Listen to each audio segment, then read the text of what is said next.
안녕하세요. 맥킨의 지혜투자클럽입니다. HLB가 글로벌 판권계약을 맺은 나노젠의 나노코박스 긴급 사용 승인을 위한 조건은 무엇일까요? 자, 이 부분 한번 살펴보도록 하겠습니다. 자, 현지 기사 몇 개 살펴보겠습니다.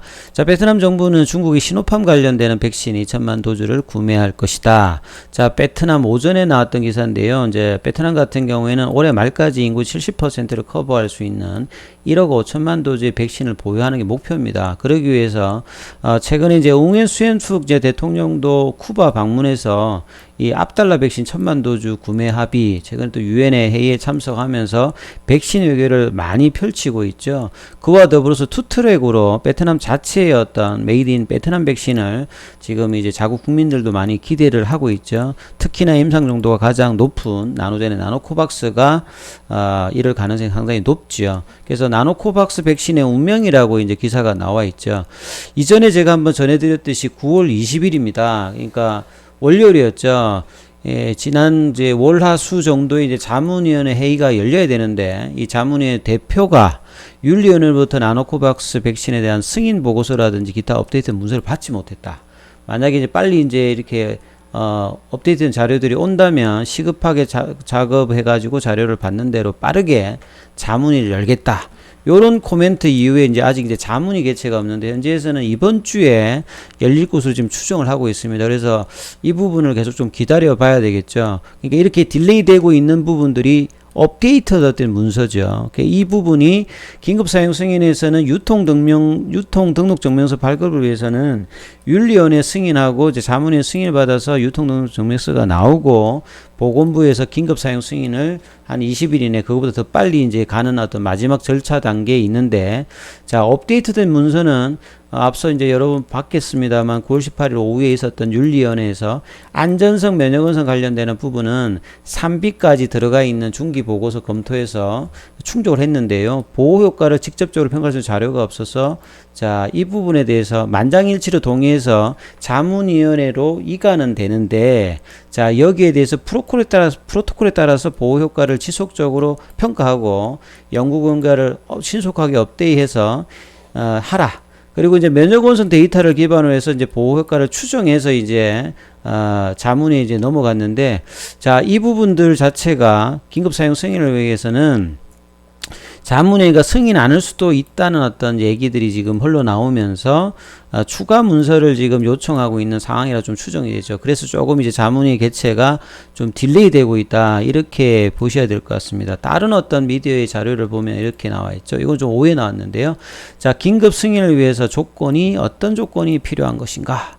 자, 모든 코로나 백신 관련되는 부분, 이게 사실은 작년에 이제 러시아나 이제 중국이 3상을 이제 하지 않고 러시아 같은 경우에는 뭐 한 1, 2상 38명을 대상으로 해가지고 사용한다, 이러면서 좀 문제가 많았고, 중국 같은 경우에도 긴급 승인을 2상을 한 상태에서 하면서 이제 여기에 미국도 3상을 완료하지 않고 이제 초기 데이터만 있으면 이제 긴급 사용 승인을 하겠다. 백신에서 이런 경우는 이제 처음이라고 보시면 되거든요.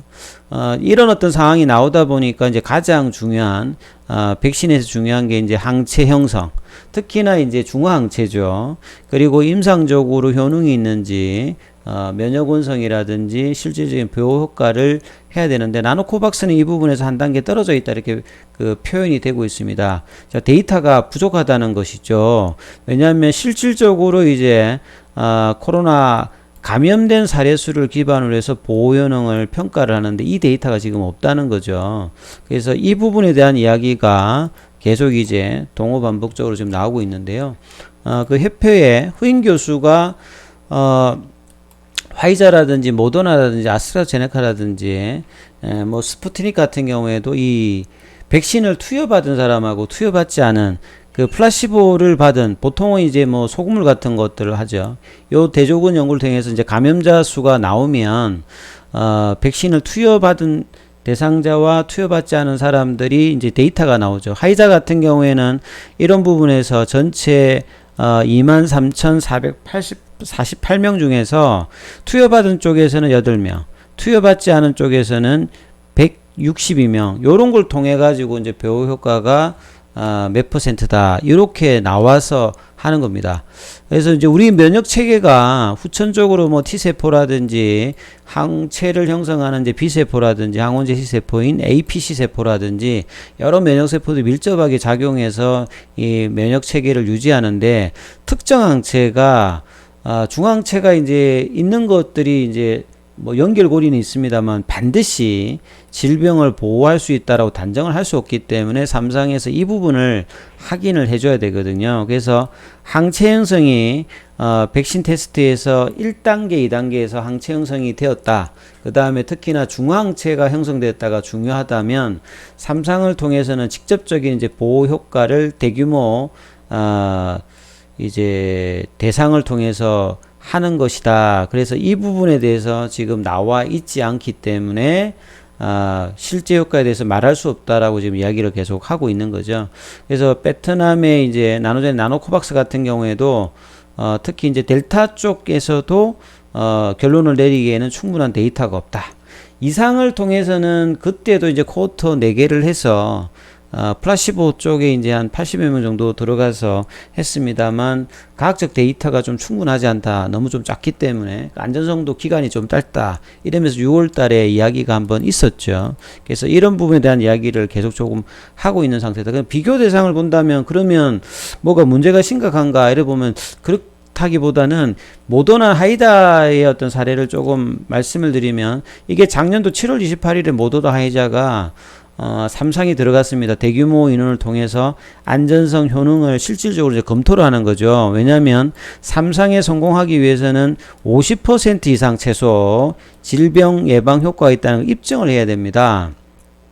중화항체 형성이 되었기 때문에 이제 삼상에서 기대가 높기 때문에 삼상으로 이제 승인받아서 진행을 하는데, 임상 삼상 시작일이 이제 7월 27일이었고요.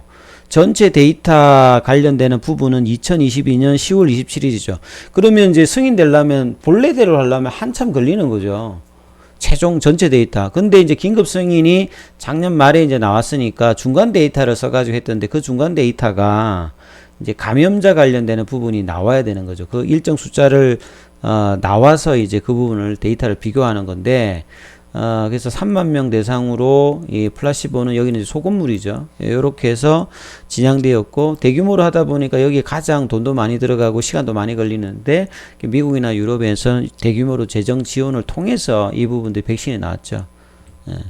그리고 이제 하이자 같은 경우에도 32,000명 대상으로 하는데, 여기도 보면 전체 데이터 수집 분석은 이제 올해 6월 달이었고요.